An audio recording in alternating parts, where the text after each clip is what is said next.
જય હિન્દ મિત્રો, દરેક નાગરિક અત્યારે જન્મ મરણના પ્રમાણપત્રમાં સરનેમ એટલે કે અટક આગળ લખાવી કે પાછળ લખાવી તે મૂંઝવણમાં છે। રાજ્ય સરકાર નાયબ મુખ્ય રજિસ્ટ્રાર દ્વારા એક પરિપત્ર જાહેર કરવામાં આવ્યો છે, જેમાં જણાવવામાં આવ્યું છે કે જન્મ મરણ કે આધાર કાર્ડ કોઈપણ ડોક્યુમેન્ટમાં હવે તમારે સૌપ્રથમ નામ, મિડલ નેમ, ત્યારબાદ અટક લખવામાં આવશે। પરિપત્ર મુજબ આધાર કાર્ડમાં પણ આ જ પદ્ધતિ હવે લાગુ પડશે।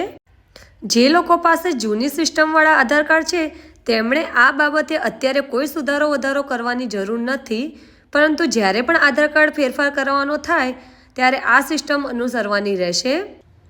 એટલે કે તમે જ્યારે પણ તમારું આધાર કાર્ડ અપડેટ કરાવવા જાઓ ત્યારે તમારા આધાર કાર્ડમાં સરનેમ પાછળ આવી જશે।